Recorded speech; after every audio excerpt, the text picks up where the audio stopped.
Hey guys, it's me and I'm back and I'm showing you the basics of SFM. So, as you can see, I have a bunch of things right here and maybe a lot of things right here. Um, but here are the basics. So, you click on the shot you want.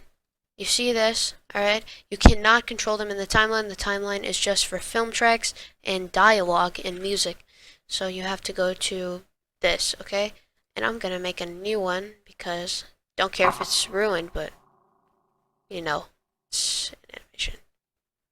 So when we get here, we can add a film clip, alright? And then we can add a new camera. And then this camera has a lot of settings. I'll show you how to work that later. Alright. Then we can set this down here. Secondary viewport. We can set it to camera 2. And by the way, if you all these viewers you need, you can just press window. And you can change it to motion editor or something, or I don't know. But do whatever you want, you know. Do however you like it. Alright, so you have your camera right there. It's set right here, and we just need to click on it and then move it back. Alright, so we can add a new model, and that model has to be HWM.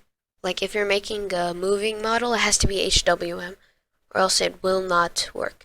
So let's get Soldier, because tribute to Rick May, am I right? Okay, as everyone loves Rick May. Alright, let's just move him back here. And by the way, when you're trying to click on these, you need to hold control, click on this, click on whatever body part, except you know what I'm talking about. So you click rig biped simple, because it's the rig you want, you know, it's the rig that works. And then, so these are just basics, so I'm going to show you how to move a hand up to his head. So let's show you the different things. This is just a cursor, you know, to do everything, you know. You don't need it.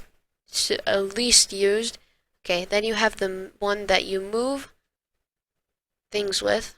Like, for example, like you can move this, you can move this. Yeah, this one is for rotations. This one is for moving and rotating. And I don't really use it that much. I don't really use it. These ones are the best.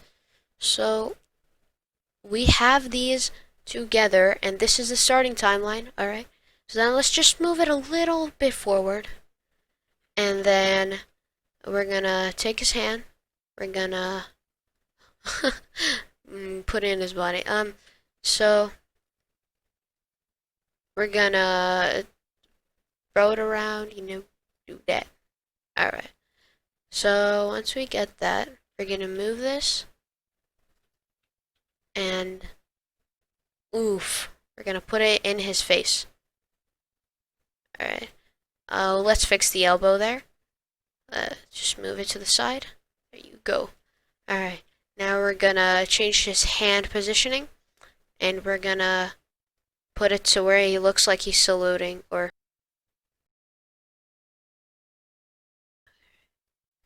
it looks like his thumb is going in his face, which it really is. Alright, well, let's just put it as his hand is on his head, because you know it's on his head. So that's the end. So it's smooth, but you know, it's not that complex as whereas like you can make it faster. You can use a scroll wheel to pull it in like this. You can make it faster, but it looks smooth, but it's not. We're doing the basics here. We're not getting too advanced, okay? If you want to get more advanced with the body movement, you can detach your rig, and then you have all these body parts to move. I'm going to move the thumb, for example. We can do that. Oof. Okay. Yeah, see, we move the thumb out of here, and bam. There it is. There is our little tiny animation, okay? Now, I said earlier that I was going to teach you how to use the camera, okay? Well, let's manipulate the camera right here. Okay, I'm in the editor, whatever. Alright, now when we're editing the camera, we can only see the changes in this, uh, I guess, list, or whatever you want, shot list. Alright, we can only see our things in the shot list. So, let's just change the camera over here, alright? And let's click on our shot, which is there. Alright. We can change our field of view, like, I can do this, like, bruh.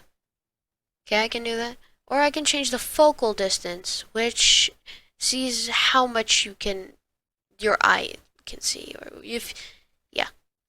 Then the aperture, like, when you go in here, you put the aperture up, it really looks like, it looks really blurry once you're doing a much bigger animation, but I don't really care. Tone map scale makes the sun brighter and whatnot. Bloom scale, I don't know what it really changes. So half of these I don't know what they change, but I do know SSAO bias changes the depth. You see the darkness on in the camera right there. All right, and then the strength of the SSAO bias. See, you're seeing it inverts a little. All right, now the radius how much you wanna put in depth. All right. There's also another setting, which is lights. Alright? Now, I know the light may seem really weird, but whatever. Okay? So you're gonna have to click Control, left click this. Oh no, that's the camera. Okay, Control, left click this. It says transform on it. Alright, now you can change the placing of the light. Like, meaning we can put it behind him, or in this case, we're gonna put it behind him and turn it around so it hits his back. And then we're gonna put it more back, and then bam, now we have a small little shadow. Alright, so now we can put it in front of him if we want to, but let's move this up a bit. Okay. Alright, now let's put it in front of him. Turn it around with the rotation thingy. Alright, so you can move it up. Like, you can move it back if you want. And there's also settings. Of course there's settings. Why wouldn't there be settings? Intensity changes how much. Like, I can put it all the way up or lower. Ambient intensity, I have no idea what that does. Horizontal FOV changes how wide, and vertical how high. Or the other way around. I don't know, bro. Middle school is hard. Anyway, so we're gonna whatever, okay? Like I told you, half of these I don't know what they do.